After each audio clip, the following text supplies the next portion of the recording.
주일이라 또 어린이들에 대한 말씀을 가지고 이 말씀을 듣기를 원합니다. 제가 주보에는 제목이 용납하고 금하지 말라라고 했는데 사실 부제는 이렇게 해봤어요. No Kids Zone이라고 해봤어요. No Kids Zone. No Kids Zone이라는 제목을 부제를 가지고 말씀을 듣기를 원합니다. 우리 모두가 어린 시절 다 지내왔습니다. 저는 70년대 초등학교, 80년대 대학교 이렇게 보냈는데요. 제가 어렸을 때는 저희 친구들 어린 시절이 그다지 밝지는 않았습니다. 아마 이런 분위기는 저는 80년대까지도 그랬을 것이라고 합니다. 저는 생각합니다. 그래서 아이들은 그냥 애들이라고 이렇게 쉽게 표현했어요. 애들은 가라, 애들은 가라, 뭐 이런 말을 흔히들 많이 했어요. 뭐 어른들 있는 자리에 아이들이 같이 있으면 애들은 가라고 이렇게 내보내고 그런 분위기였습니다. 어린이날이 있긴 있었어요. 소파 방정환 선생님이 제정했다 해가지고 5월 5일은 어린이날, 저도 어렸을 때 어린이날 했는데 그냥 어린이날 뿐이었어요. 어린이날 뿐이었고 선생님도 그날만큼은 또 어린이날이다 그러면 선생님도 조금 차분하게 말씀하시고 또 존댓말도 써주시고 그런 분위기가 있었습니다. 그런데 어린이날도요, 그나마 도시에 있는 아이들에게는 해당되는 것이죠. 도시에 있는 아이들이 어린이날에 해당되는 것이지, 대부분 시골에서 있는 아이들은 집안의 농산일에 동원되고 또 어른같이 노동을 감당해야 했습니다. 학교에 다니는 친구들도 방과 후에는 일단 집에 돌아가면 집에서 하시는 부모님의 일들을 거들어 줘야 되고 그 일을 다 마친 다음에 밥을 먹고 저녁밥을 먹고 숙제를 하는 그런 친구들이 있었습니다.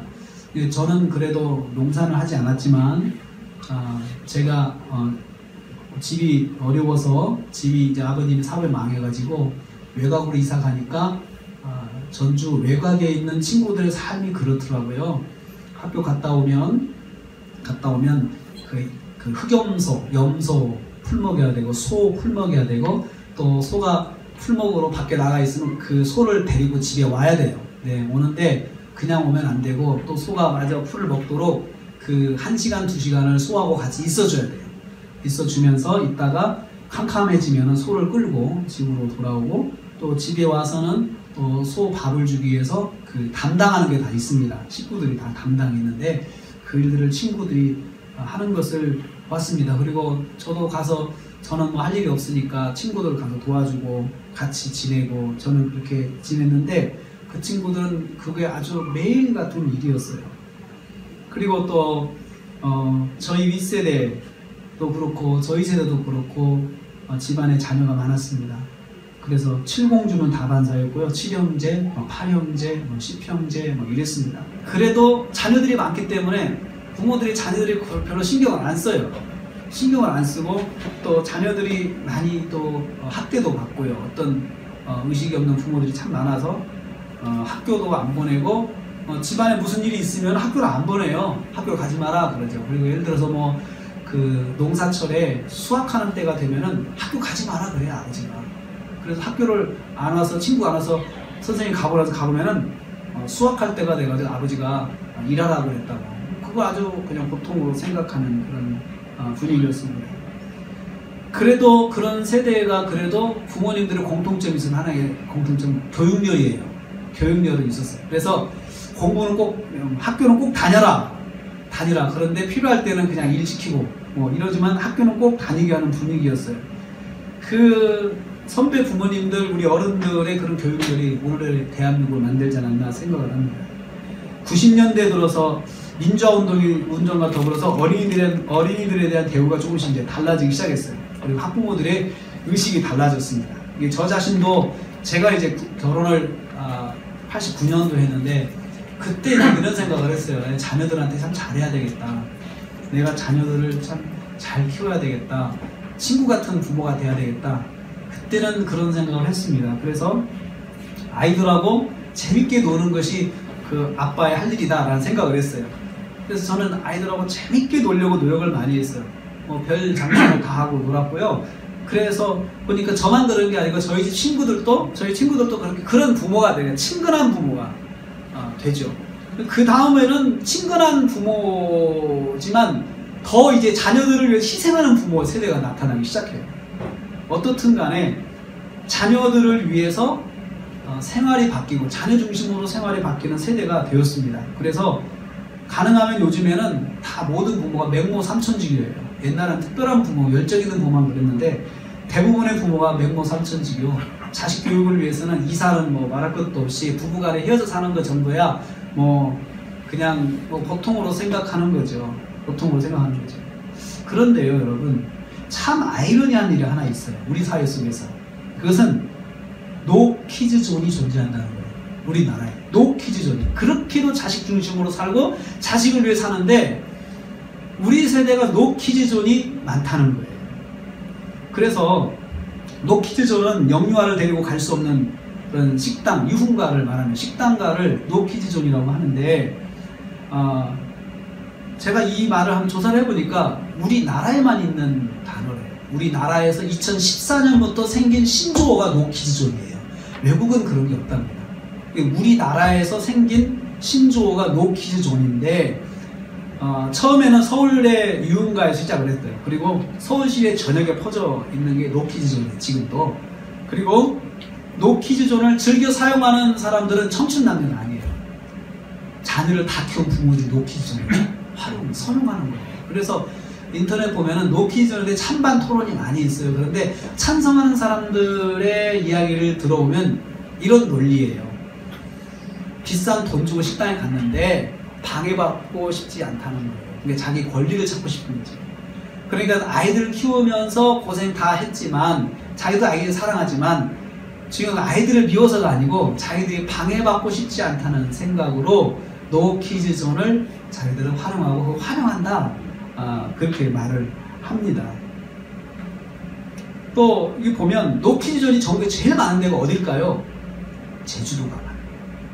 제주도에 노키즈존이 제일 많답니다. 아이러니하죠? 여행 가는 사람들이 그야말로 그냥 모처럼 여행 왔는데 부부간에 여행 오고 뭐 친구를 왔는데 애들이 떠드는 거 싫다 이거죠. 싫다. 그런 생각들 하고요. 그런데 그분들도 보면은 자녀 키우기 위해서 정말 뭐 모든 걸 다 헌신하고 자식을 키웠던 사람들입니다. 자식에 대한 애정이 없는 게 아니고 자식을 다 그렇게 했던 분들인데 결국 다 키우고 나면은 노키즈존을 가고 싶은 거예요. 그래서 저는 이런 생각을 해봤어요. 왜 이분들이 이런 생각을 하니까 다른 것보다 애들이 싫은 게 아니고 이제 좀 귀찮다는 거죠. 이제 좀 귀찮다. 그래서 이제는 좀 더 아이들한테 치이고 싶지 않다는 거죠. 내가 돈 주고 밥 먹는 그곳에서조차 아이들한테 그렇게 방해받고 싶지 않은 생각이 작용하는 것이라 저는 생각을 합니다. 노키즈존, 여러분들 어떻게 생각하십니까? 여러분들의 의견은 어떤지 한번 생각해 보십시오. 나도 노키즈존을 좋아하나 싫어하나. 그런데 오늘 말씀에 제자들이 예수님의 사역 현장을 노키즈존으로 만들려고 했어요. 노키즈존. 그러니까 오늘 말씀 13절 말씀 보면 이렇게 되어 있죠. 사람들이 예수께서 만져주시는 바라고 어린아이들을 데리고 오매 제자들이 꾸짖었다고 했어요. 제자들이 꾸짖었다. 그러니까 여기서 사람들은 부모들이죠. 부모들이 우리 아이들을 예수님께서 조금 만져주시면 좋겠다. 만져주신다는 말은 보면은 이 말은 손으로 대는 걸 말해요. 손으로.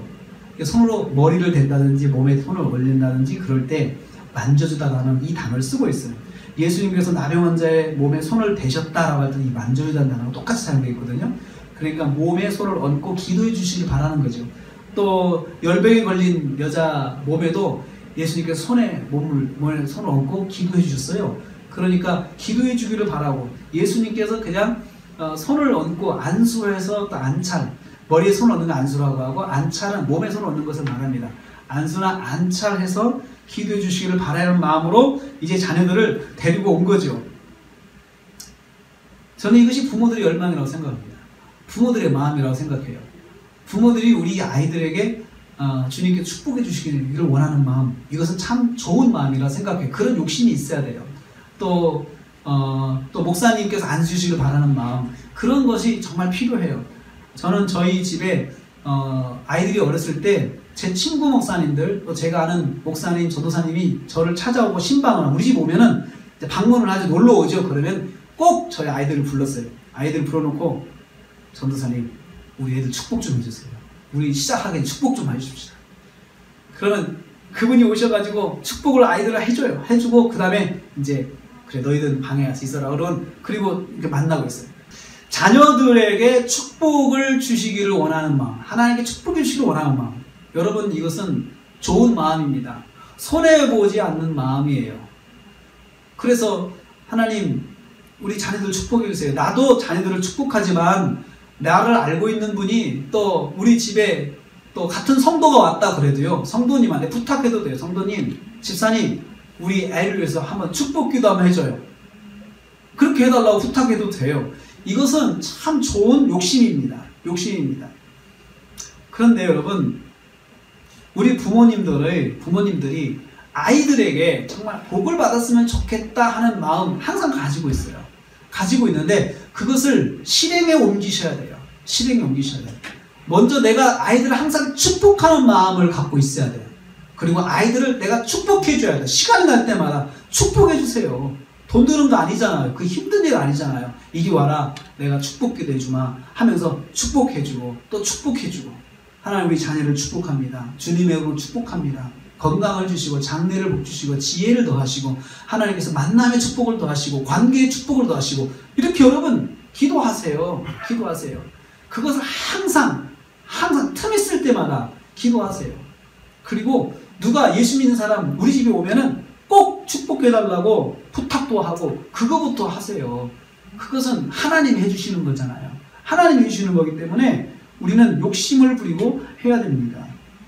그래서 이제 그 자녀들을 이제 데리고 왔는데 이 사람들이, 이 제자들의 마음은 좀 생각이 달랐어요.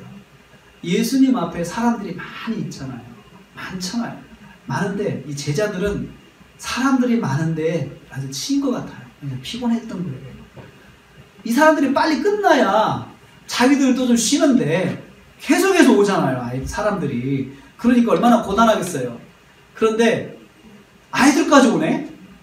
아이들까지 오네? 근데 문제는 뭐냐면 계산을 가만히 해보니까 여기서 아이들이 와서 예수님께 축복받았다 말이 딱 소문이 나면 가는 데마다 아이들이 올 것 같아요. 옛날에는 이스라엘 사람들은 보통 10명입니다. 자식이 보통 10명이에요. 그 집안에. 그러니까 여러분 많이 나니까 얼마나 많이 오겠어요. 애들이. 부모들이 다 데리고 온다고 생각해보세요. 부모들 가정마다 아이들 다 데리고 와서 예수님께 안수기도 해달라고 부탁을 한다 생각하면 끔찍한 거예요. 그러니까 제자들이 짜증이 난 거예요. 계산을 해보니까 이러면 안 되겠다 싶어가지고는 제자들이 그래서 꾸짖은 겁니다. 이 꾸짖었다는 말은요, 이건 보통 화낸 정도가 아니에요. 엄격하게 따지고 훈계하는 거예요. 여보시오! 정신이 있어요? 하면서 부모를 나만한 거예요. 지금 예수님이 얼마나 바쁘시고 힘든데 애들까지 데려오면 어떡하냐고. 그냥 당신만 기도받고 가요. 이렇게 말을 할 수도 있거든요. 화를 냈다는 거예요. 화를 냈다. 여기 이 화를 냈다. 이 꾸짖었다는 말이요, 예수님께서 바다를 잠잠케 하셨다라고 할 때 같은 단어예요. 바다를 잠잠케 하실 때, 폭풍을 꾸짖을 때 그때 쓴 단어가 이거거든요. 근데 폭풍을 꾸짖을 때 제자들이 굉장히 위험에 처해가지고 주님 우리가 죽게 되었습니다 라고 제자들이 막 그냥 아우성치고 그럴 때 예수님께서 제자들 앞에서 바람과 바다를 꾸짖었다 그리고 잠잠케 하셨다 라는 그 장면이 나오는데, 그때 사용된 단어가 꾸짖다는 단어예요. 이 단어예요. 그러니까 공개적인 자리에서 모두가 다 듣도록 아주 엄격하게 말을 한 거겠죠. 그러니까 자녀들 예수님께 데리고 왔다가 이 부모가 엄청 혼난 거예요. 제자들은 엄청 혼난 거예요. 그것도 공개적인 자리, 사람들이 다 듣도록 막 뭐라고 한 거예요. 소리를 막 질렀다는 생각을 해요. 지금 애들까지 데리고 오면 어떡합니까? 하면 소리를 지른 거죠. 그러면서 좀 생각 좀 해보세요. 생각 좀 해보세요. 주님이 얼마나 지금 피곤한데 애들까지 지금 그러실 정신이 어디 있겠어요? 라고 하면서 아마 훈계를 했을 거라 생각을 해요. 그게 바로 그 단어입니다. 제자들은 그렇게 부모들을 무안을 줬습니다. 아이들을 그렇게 데리고 온다면 정말 앞으로 더 감당할 수 없는 일들이 일어날 거라 이들은 생각을 했던 것입니다. 그래서 예수님께 오는 것을 막았습니다. 데려오지 말라고 했습니다. 여러분, 그러면 여러분들 마음은 어떨 것 같아요? 교회를 아이들 데리고 왔는데 아이들을 목사님 막 나무라시는 거예요. 막 뭐라고 하신 거예요. 애들까지 교회 데리고 와서 교회를 예배드리지 못하게 한다고. 목사님 막 그런다고 생각해보세요. 그 여러분들 얼마나 마음에 좀 분노하시겠어요? 나는 불이 날 거라 생각해요. 제가 옛날에 우리 목사님들 모임에서 이제 여행을 가는데 다 아이들이 어려요. 근데 이제 교역자들 수련회 가는 거예요. 그런데 딱 저희 목사님 하면 조건을 거는 거예요. 애들은 데리고 오지 말아요. 그러니까 다른 사람들은 애들을 다 키워놨는데 저만 애들이 있는 거예요. 근데 저한테 하는 이야기잖아요. 다른 분들은 다 키워놨잖아요. 뭐 목사님, 담임 목사님도 다 커서 뭐 손주까지 그러시는 다 컸어요. 다 중고등학교 다녀요. 저만 애들이잖아요. 그래서 제가 그 말을 듣고 애들은 데리고 오지 마라. 그래서 저분들은 아이들 안 키워보셨나? 아이들이 얼마나 귀하고 아이들이 또 부모 떨어지는 거 보통 일이 아닌데, 그리고 우리가 어디 맡길 데도 없고, 그래서 제가 그 말을 했어요. 그 말을. 이 좋은 자리에 아이들도 같이 가면 얼마나 좋겠냐고 그랬어요. 아이들도 같이 가면 좋은 추억이 될 거라고. 목사님들 회의하시고 그러시는데 목사님들 이렇게 모여서 기도하고 또 이렇게 좋은 모습 아이들이 보면 좋은 교육이 될 거라고 생각을 합니다. 그러면서 죄송합니다만 저희들은 아이들을 좀 데려가겠습니다.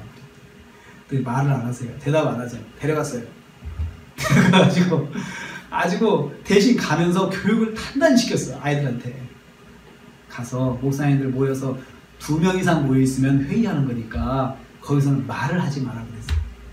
거기서는 말을 하지 말고 그냥 조용히 너희들 책 읽고 있어라. 책을 가지고 책 읽고 있어라 그랬어요. 그랬더니 이제 아이들을 단단히 교육을 시켰죠. 근데 애들이 그게 됩니까? 그러면 꼭 붙잡고 옷을 끌어당기고 그래도 아이들이 이제 조용히 있는 거예요. 조용히 있는 거예요. 근데 조용히 있는데 회의를 1시간 합니까? 2시간, 3시간 하잖아요. 애들이 있다 지쳐가지고 자버려요. 그런데 어떻든 간에 그 아이들을 싫어하는 거예요. 근데 참 재밌는 건 아이를 키운 사람은 아이를 싫어한다는 게 정말 아이러니한 거예요. 처음부터 아이가 없는 분이 아이를 싫어하는 것은 그 이해가 될 수 있어요. 아이가 없었던 분위기니까 아무래도 귀찮겠죠. 근데 아이들을 힘을 다해서 키우신 분들이, 제자들도요, 다 자식들 10명 이상씩 있는 제자들인데 아이들이 오니까 짜증을 낸다는 것 자체가 이건 말이 안 되는 거예요. 근데 예수님께서 이제 보시고 14절 말씀 보시면 보시고 노하셨다. 보시고 노하셨어요. 예수님께서 그 장면을 보신 다음에 좋아하지 않으셨어요. 그리고 이 노하셨다고 하는 것은 이 말 자체가 어떨 때 사용되냐면 상식에 맞지 않는 상황을 만났을 때 감정적으로 몹시 화가 나는 거예요. 이건 상식적으로 말이 안 되는 거다. 우리 그러잖아요. 말이 안 될 때도 화나잖아요. 이건 상식적으로 말이 안 돼. 논리적으로 말이 안 돼. 이거 이해가 안 돼. 우리 그래서 더 화가 나잖아요. 그럴 때 더. 말이 안 되는 건데 자꾸 주장을 하면서 고집을 피우면 화가 나잖아요. 그런 것처럼 예수님께서 이거 말이 안 되는 거다 라는 심정으로 화를 내신 거예요. 그런데 여러분, 이 화를 내신 예수님의 모습이 딱 한 번 여기서 나와요. 이렇게 감정적으로 예수님께서 화를 내신 것은 여기 딱 한 번이에요. 성전 정화하실 때 예수님께서 성전에서 장사하는 사람들 혼내실 때 이런 표현 안 썼어요. 이렇게 화를 내지 않으셨어요. 어린 아이들에 대해서 그렇게 오지 못하게 하고 노 키즈 존을 만들 때 예수님께서 화를 내신 거예요. 저는 그렇게 생각을 해요. 교회가 우리 환경이 이렇잖아요. 환경이 이래서 아이들이 같이 예배 드리고 또 아이 떠들 수 있어요. 그런데 여러분, 여러 가지 측면 생각해 봐야 돼요. 아이들이 예배를 방해하는 거니까 이것은 안 된다라고 생각해야 될지, 아니면 아이들과 예배를 같이 드려야 된다고 생각해야 될지, 여러 가지 생각을 해볼 수가 있어요. 아이들이 그렇게 떠들면 예배가 방해가 된다. 그러면 예배가 방해가 되면 어린이들이 예배를 잘 드릴 수 있는 환경을 만들어줘야 될 거 아니에요. 만들어주면서 아이들이 그렇다고 하는 거에 대해서 너희들 예배를 드려라. 그리고 우리는 어른들 예배 드린다. 그렇게 하면서 아이들이 떠드는 거에 대해서 우리가 조금 터치를 하는 것은 가능하다고 생각해요. 그런데 환경도 만들어주지 않으면서 아이들을 무조건 떠들지 말라고 그러고 아이들이 떠드니까 좀 예배가 그렇다라고 생각하는 것은 저는 맞지 않다고 생각을 해요. 우리가 그러지 못하니까 조금 더 감수를 해야 된다 생각을 해요. 하나님께서는 그러면 이 예배를 받으실까요? 안 받을까요? 아이들이 함께, 가정이 함께 와서 함께 예배를 드리는 이 모습을 보면서 하나님께 예배를 받으실까요? 안 받으실까요? 저는 받으신다고 생각을 해요. 아이들이 떠드는 것 자체는 가능하다고 생각을 해요. 모르니까. 아이들은 지금 모르니까. 그리고 아이들이 하나님께서 만들 때 아이들의 참는 시간 자체를 5분 이상 못 두게 아이들이 성장하면서 그렇게 하나님께서 만드셨어요. 다 하나님 책임이죠. 하나님께서 아이들이 만약에 인내심을 1시간에서 갈 수 있도록 만드셨다면 우리가 그것을 책망할 수 있지만 하나님께서 아이들을 만드실 때 아이들은 집중력 자체가 5분 이상 안 되게 만드셨어요. 그런 아이들이 와서 조금 떠드는 건 우리가 이해하고 넘어가야 된다는 생각을 해요. 그리고 하나님께서는 뭘 더 중요하게 생각하시냐? 가정이 함께 예배드리는 걸 더 중요하게 생각해요. 그래서 저는 여기서 우리가 이렇게 좁은 공간에 와서 예배를 드릴 때 저는 그런 생각을 해요. 가정이 함께 예배드릴 수 있는 좋은 시간이다. 가족이 함께 예배할 수 있는 좋은 시간이다. 그냥 아이들이 부모들 옆에 앉아가지고 같이 예배드릴 수 있는 좋은 시간이다라는 생각을 저는 했어요. 그거 이상 더 중요한 의미는 없다고 생각을 해요. 아이들이 좀 떠들면 우리가 좀 더 집중해서 말씀을 들으면 된다. 저는 그렇게 생각을 했어요. 그래서 어떻든 간에 제자들은 그렇게 반응했고 예수님께서는 분을 내셨습니다. 아주 분이. 그래서 여러분 개혁성경, 지금 개혁 개정 성경인데 이전 성경은 이렇게 번역했어요. 예수께서 분이 여기시다. 분이 여기시다. 막 화를 내신 거예요. 거기에도 막 화를 내셨어요. 그리고는 원래 예수님은 온유하신 분이잖아요.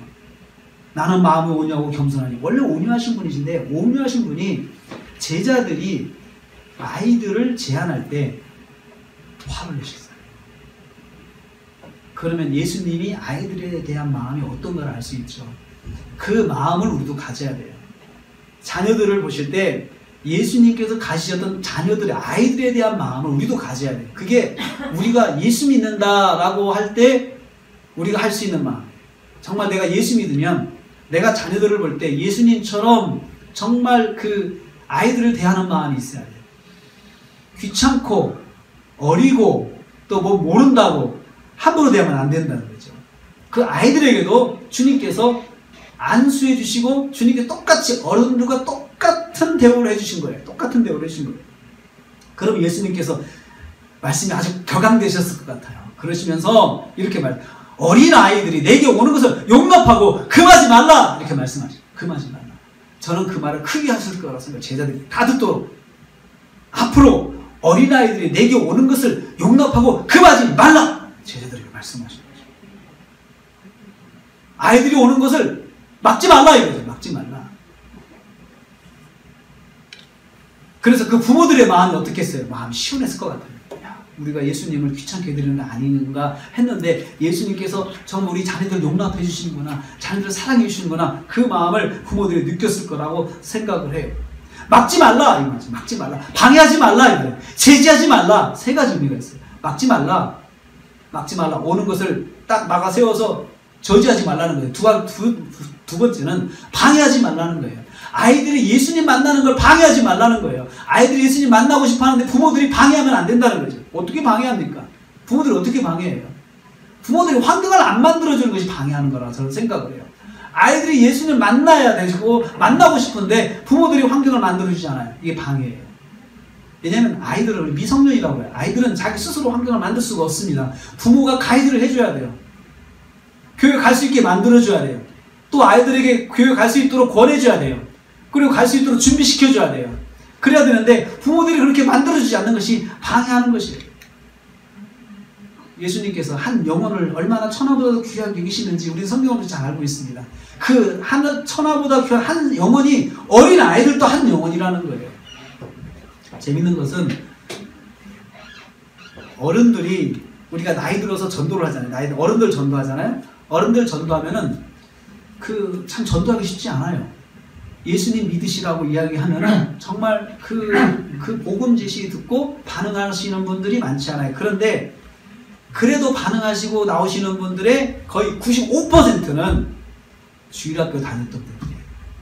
어렸을 때 주일학교를 다녔던 분들이 그래도 교회를 떠났다가 누군가에 의해서 복음을 들었을 때 다시 교회로 돌아온다는 거예요.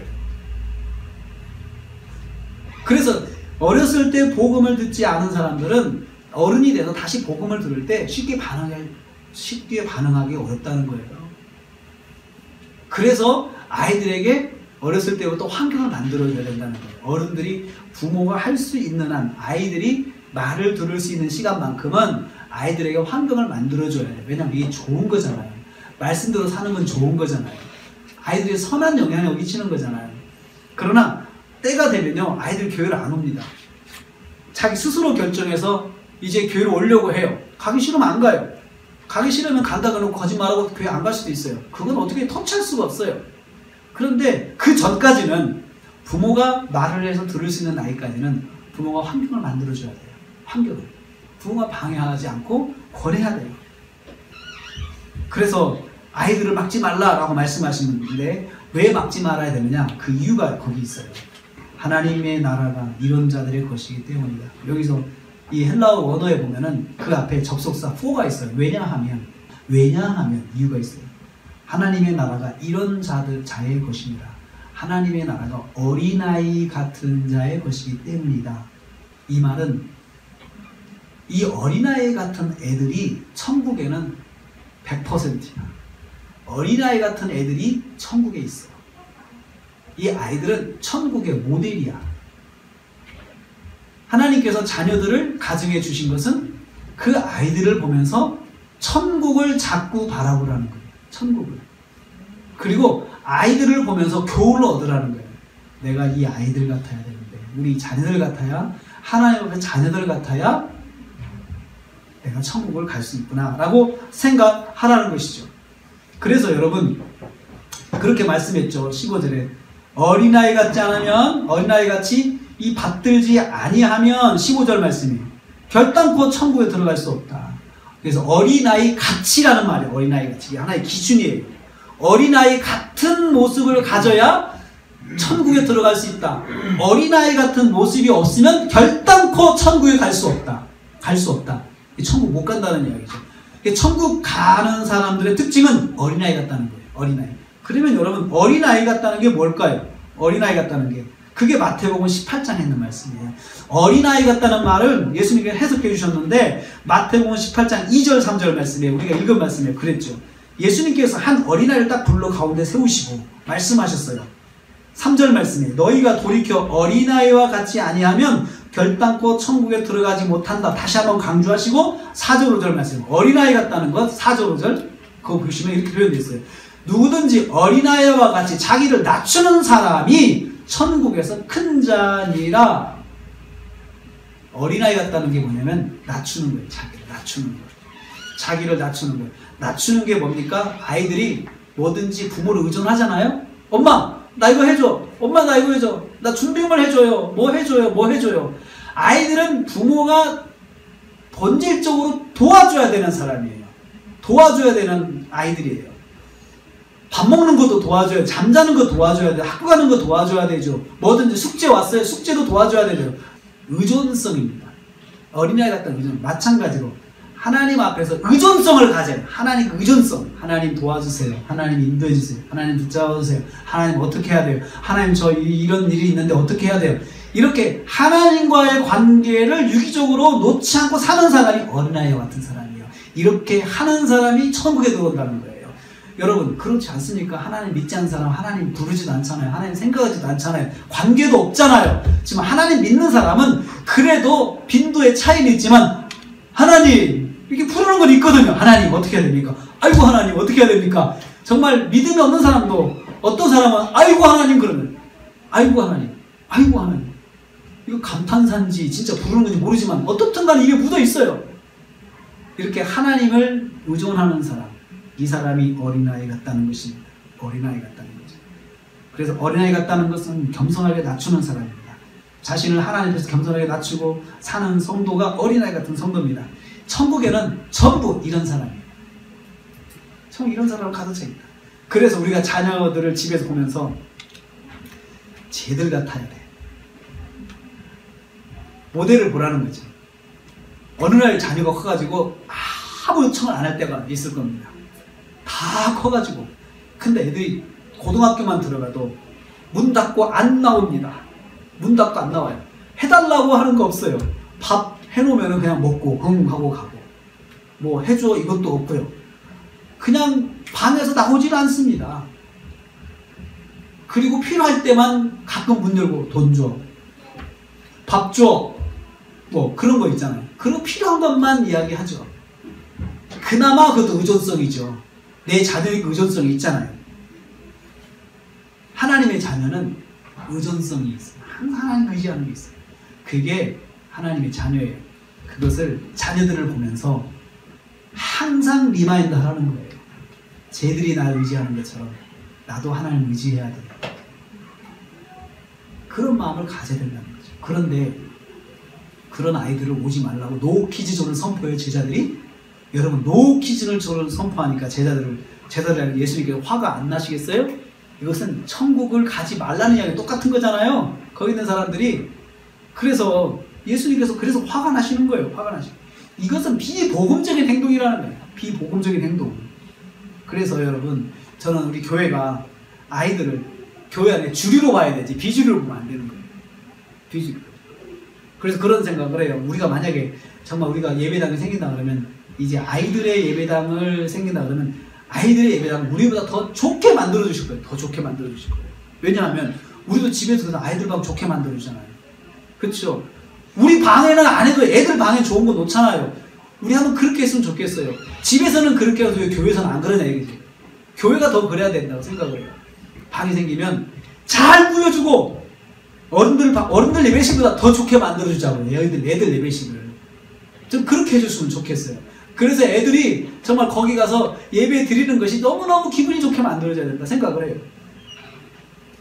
애들이라고 대충 하고 애들이라고 그냥 뭐 쓰던 거 주고 이러지 말고 우리가 아이들 쓰던 거 안 주잖아요. 내가 먹던 거 내가 먹더라도 아이들은 새로 먹이잖아요. 새로 좋은 거 사주잖아요. 그런 것처럼 우리 교회에서도 그러자 이거죠. 교회에서도 좀 쓰던 건 어른들이 쓰고 아이들에게 새 것을 주자. 새 것을 해주자. 아이들에게. 그게 바로 교회에서 아이들을 대접하는 방법이에요. 노 키즈를 선포하지 말고 아이들에게 정말 웰컴하고 아이들을 축복하는 그런 교회가 되자는 거죠. 그래서 어린아이들을 이렇게 대해줘야 됩니다. 예수님께서 하신 것 그대로 해야 됩니다. 첫째, 축복해줘야 됩니다. 아이들 축복해줘야 돼요. 16절 말씀에 예수님께서 아이들을 안으시고 축복하셨다. 안아시고 축복하셨다. 제가 우리 교회 아이들 안아서 축복해줬잖아요. 어렸을 때부터 안아서 축복해줬잖아요. 다 안아서 축복해줬어요. 축복기도 해줬어요. 여호와는 너를 지키고 너를 보여주시고 원한다. 아론 제사장의 축복, 또 야베스의 축복 아이들에게 참 많이 해줬어요. 아이들을 안수하고 애들이 너무 좋아해요. 기도받는 것을. 여러분, 여러분의 자녀들을 여러분의 집에서 축복해 주십시오. 학교 갈 때 잠깐 이리 와라. 축복해 주세요. 하나님 축복합니다. 오늘 나가서 친구들 잘 만나게 하시고 안전하게 해주시고 또 선생님께 사랑받게 해주시고 이렇게 매일 같은 기대 제목이만 해주세요. 해주세요. 출근하기 전에 해주세요. 아빠가 해주세요. 아빠가 일찍 출근하면 엄마가 해주세요. 이리 와라. 이리 와라. 학교 갔다 오면은 이리 와라. 또 축복해 주세요. 하나님 감사합니다. 무사히 집에 돌아왔습니다. 하나님 축복합니다. 우리 자녀를 복되게 해줘. 이렇게 축복하세요. 이거 돈 드는 거 아니잖아요. 근데 이게 아주 사소하게 생각하면은 잊어버리기 쉬워요. 귀하게 생각해야 돼. 가기 전에 그리고 들어와서 항상 그렇게 해야 돼요. 그리고 자녀들도 엄마 축복기도 해줘. 그렇게 말하게 만들어야 돼요. 내가 빠뜨렸구나. 아 내가 빠뜨렸네. 해야 돼요. 사랑하는 자녀를 안고 머리에 올려 손을 올려 안수기도 해주는 것 여러분 축복해 주십시오. 두 번째로 주님의 이름으로 영접해야 됩니다. 마태복음 18장 5절 말씀에 예수님께서 이 아이들을 영접하는 것은 나를 영접하는 것이다. 그랬어요. 아이들을 영접하는 것. 아주 작은 아이들이라도 우리가 교회에서 주님의 이름으로 아이들을 영접해 주는 것, 환영해 주는 것은 바로 예수님을 환영하는 거다. 예수님 환영하는 것. 여러분, 우리가 집에서 아이들 대하는 모습이 곧 예수님을 대하는 모습이다 이거예요. 제가 작년에도 말씀드렸죠. 그전에도 말씀드렸죠. 아이들 때리는 거 예수님 때리는 거다 이거. 예수님 몇 번 때리셨어요? 이리 와봐! 예수님한테 그런 거죠. 생각해보세요. 한 번 더 생각해보세요. 근데 우리는 예수님이라도 잘못하면 맞아야지 이렇게 생각하고 때리는 사람이야. 때렸답니다 그렇게. 예수님이라도 잘못해서 맞아야지 그렇게 하고 때렸다는 사람도 있어요. 그래서 제가 이야 간도 부었다. 간도 부었다. 그렇게 아는 분이 있어요. 아이들을 영접해 줘야 됩니다. 항상. 대부분의 부모들은 그렇습니다. 우리 아이들에게 좋은 거 먹이려고, 좋은 옷 입히려고 그러죠. 정말 잘하시는 겁니다. 좋은 것을 해주세요. 그리고 좋은 것을 해주시고 거기서 끝나세요. 그거 가지고 나중에 자꾸 생색내지 마세요. 내가 널 얼마나 좋은 걸로 먹였는데 그렇게 하지 마세요. 하나도 알아주지 않습니다. 하나도 알아주지 않아요. 자식이. 그렇다고 해서 그것을 그 자녀에게 그 자녀가 하는 거예요. 또 내가 어렸을 때 우리 부모님 이렇게 해주셨지, 나도 그렇게 해줘야지 라고 하는 거지, 부모에게 돌려주는 것은 아니라는 거죠. 부모에게. 그런 생각 가지면 안 되는 거죠. 참 어려운 말씀입니다. 예수님을 대하는 것이 어린아이를 대하는 것이다, 이게 어린아이를 대하는 것이 예수님을 대하는 것이다 라고 항상 연관을 시켜야 되는데 우리는 그것이 잘 안 됩니다. 그렇지만 항상 노력을 해야 됩니다. 이런 의미에서 우리 그리스도인들은 노 기준을 만들면 안 됩니다. 노 기준 만들면 안 돼요. 그 아이들을 보면서 우리가 저렇게 부모 믿고 저렇게 떠들었지, 우리도 어렸을 때 그런 것처럼 하나님 믿고 행동하게끔 하는 것을 훈련하는 그 아이들이 바로 우리 아이들입니다. 실제로 실족시키지 말아야 합니다. 마태복음 18장 6절 말씀이 누구든지 나를 믿는 자, 작은 자, 믿는 이 작은 자라는 어린아이죠. 이 작은 자 중에 하나를 실족하게 하면, 이 어린아이라도 실족하게 하면 차라리 연자맷돌이 그 목에 달려, 그 목은 누굴까요? 누구 목일까요? 실족해 만드는 사람일까요? 실족하는 어린일까요? 실족한 어린이에요. 그 목에다 걸어서 깊은 바다에 빠뜨리는 것이 낫다. 차라리 죽이는 것이다 이 말이죠. 아이를 실족시키는 것은 아이를 죽이는 것이다. 죽이는 것이다. 여러분, 그 영화에 제가 주보에다 잠깐 언급을 했는데, 이 영화에 그 9일날 개봉되는 영화 중에서 베니스 백이라는 영화가 있대요. 신문에 제가 봤어요. 9일날 개봉하는 베니스 백. 벤이라고 하는 아들이 집으로 돌아온 거예요. 베니스 백인데, 그 영화에서 이 벤이라는 아들이 한 집안의 큰아들인데, 이 큰아들이 마약 중독에 걸렸어요. 마약 중독에 걸려가지고 이 아들을 재활원에 보냈어요. 재활원에 보냈는데, 식구들은 이제 너무 힘드니까 아이를 재활원에 보내놓고 이제 남은 식구들이 편하게 지내고 있었겠죠. 이제 지내고 있는데, 이 아이가 크리스마스 이브 날 갑자기 연락도 없이 그냥 집에 온 거예요. 집에 왔어요.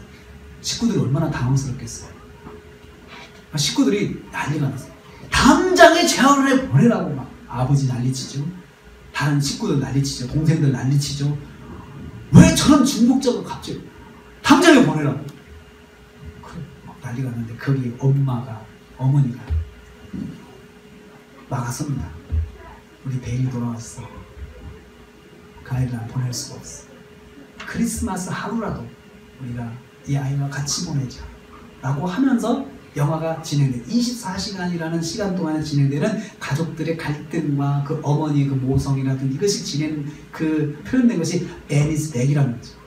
저는 이 영화에 대한 소개를 보면서 딱 그런 느낌을 받았어요. 아무리 가족이라 하더라도 이렇게 상처가 난 사람, 이렇게 연약한 사람, 이렇게 문제를 일으키는 사람이 있을 때는 모두가 다 싫어할 텐데, 그래, 다 싫어할 텐데 굉장히 황당하겠다 이 가족들이. 만약에 우리 교회에 정말 문제를 일으키는 사람이 교회를 안 나오다가 갑자기 교회를 나왔어요. 그리고 모두가 마음속으로 저 사람 왜 왔을까? 아, 또 교회 시끄럽겠네. 그런 마음이 있을까요? 아니면 정말 교회로 왔구나. 너무 좋아, 참 너무 좋습니다. 잘 왔습니다. 환영합니다. 하면서 그렇게 대해주는 마음이 있을까? 주님께서 원하시는 것은 어떤 사람이라 하더라도 맞아주는 거, 환영해주는 거죠. 그런데 그 사람을 환영해주지 않고 그 사람에게 상처를 주는 것은 이 사람을 실족시키는 거예요.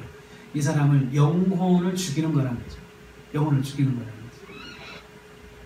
여러분, 우리 자녀들이 무슨 잘못을 했던지 간에 인생을 살면서 사람이 잘못할 수 있어, 실수할 수 있어, 넘어질 수 있어 하면서 품어줄 수 있는 사랑의 부모에게 있어야 돼요. 정말 우리 가정에, 우리 성도들의 가정에 그런 일은 없어야 된다는 생각을 해요.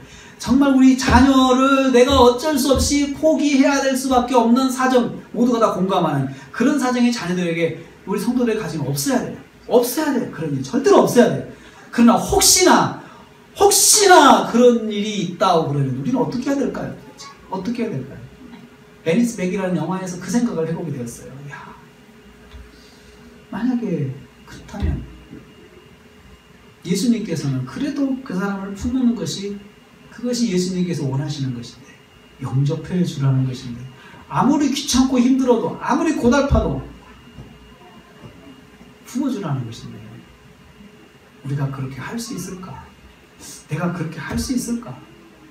우리가 정말 그렇게 할 수 있을까? 질문을 해봅니다. 그때 답은 내가 예수님을 믿으면 그렇게 해야 돼요. 그렇게 하는 것이 정답이에요. 예수님 믿는 것이 그렇게 하는 것이 정답이에요. 우리는 종종 그렇게 합니다. 주님 그렇게 해야 되는 거 알지만 제가 안 됩니다. 저는 그렇게 못합니다. 너무 죄송해요 하고 우리는 포기할 때 많이 있어요. 그런 일이 없어야 돼요. 그러기 위해서는 우리 부모님들이 우리의 자녀들을 축복하는 사람들이 돼야 돼요. 지금 있을 때 축복해야 돼요. 지금 건강할 때 축복해야 돼요. 정말 무슨 일이 있어도 자녀들을 정말 나쁜 길로 이끄는 부모가 되면 안 돼요. 그것은 부모가 나쁜 걸 이끄는 부모가 누가 있겠어요? 근데 실족시키는 것이 나쁜 길로 이끄는 거예요. 실족시키는 거예요. 실족시키는 거. 어떻게 하든 실족시키지 않도록 노력해야 돼요. 그러기 위해서는 부모가 두 사람이 지혜를 발휘해야 돼요. 지혜를 발휘해야 돼요. 정말 나름대로 우리 자녀를 실족시키지 않기 위해서 두 사람이 나름대로 서로 지혜를 모아야 돼요.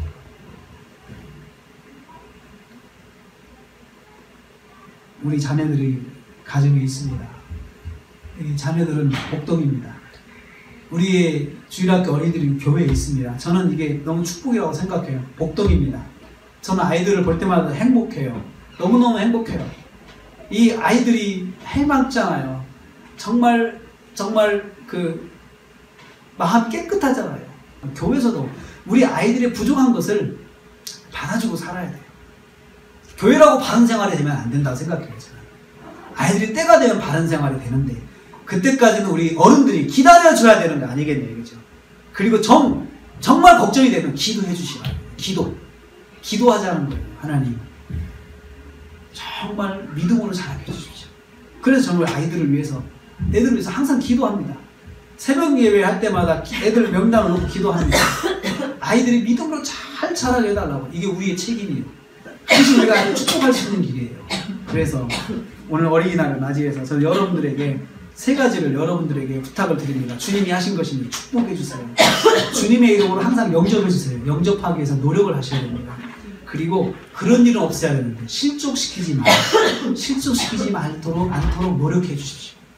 내가 우리 아이들을 실족시키지 않아야 되는데 이 아이들을 정말 실족시키지 않기 위해서 우리 두 사람이 정말 잘하자 항상 화이팅을 외쳐야 돼요. 부모가.